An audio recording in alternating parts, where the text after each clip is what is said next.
नागपूरच्या एमपी बस स्टँडवर गुरुवारी संध्याकाळी मोठी दुर्घटना टळली। छिंदवाडा सौसर मार्गावर जाण्यासाठी सज्ज असलेल्या एका खासगी प्रवासी बसला अचानक भीषण आग लागली आणि काही क्षणातच संपूर्ण बस जळून खाक झाली। सुदैवाने आग लागली त्यावेळी बसमध्ये एकही प्रवासी नव्हता, अन्यथा हा अपघात मोठ्या जीवितहानीत बदलला असता। नेमकं काय घडलंय बघूया।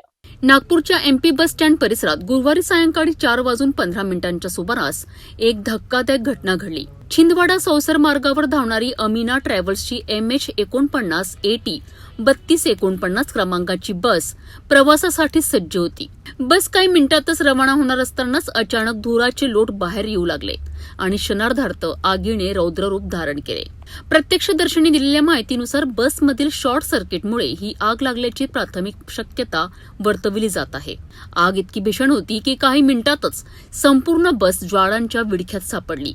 बस स्टँड परिसरात एकच खळबळ उडाली आणि नागरिकांनी जीव वाचवण्याकरिता धावपळ सुरू केली। घटनेची माहिती मिळताच अग्निशामक दलाच्या 3 गाड्या तातडीने घटनास्थळी दाखल झाल्यात। दमकल कर्मचाऱ्यांनी शर्थीचे प्रयत्न करत आगीवर नियंत्रण मिळवलेत, मात्र तोपर्यंत बस पूर्णपणे जळून खाक झाली होती। या घटनेतील सर्वात दिलासादायक बाब म्हणजे आग लागली त्यावेळी बसमध्ये एकही प्रवासी नव्हता। स्थानिकांच्या मते अवघ्या 5 मिनिटांनंतर बस प्रवाशांनी भरली असती, त्यामुळे ही आग काही मिनिटे उशिरा लागली असती तर मोठी जीवितहानी होण्याची शक्यता नाकारता आली नसती। घटनेनंतर पोलीस आणि अग्निशामक विभागाने तपास सुरू केला असून आगीचे नेमके कारण शोधले जात आहे।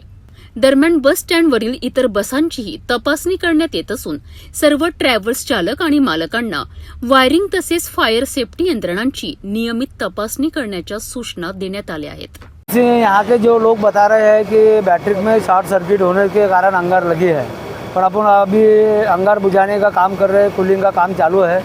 पहले बहुत ही धुआं था कि पूरी बस आग की लपेटे में आ गई थी।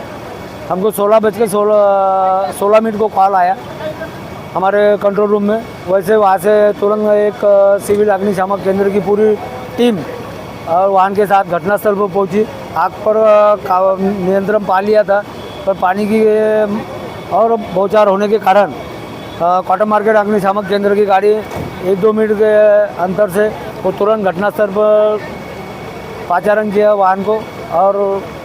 और मुझे मैं घटना स्पॉट पे पहुंचने के बाद और मुझे पानी की आवश्यकता लगती है, और मैंने एक छोटी सा फायर टेंडर, एक हमारा मिनी फायर टेंडर है, वो भी घटनास्थल पर दाखिल किया है। आग पूरी नियंत्रण में है, आग पूरी अभी बुझ गई है, गाड़ी का पूरा नुकसान हो चुका है। नागपूरच्या एमपी बस स्टँडवरील या घटनेने खासगी प्रवासी बसच्या सुरक्षिततेचा प्रश्न पुन्हा एकदा ऐरणीवर आणला आहे। सुदैवाने कोणतीही जीवितहानी झाली नाही, मात्र काही मिनिटांचा फरक मोठ्या दुर्घटनेत बदलू शकला असता।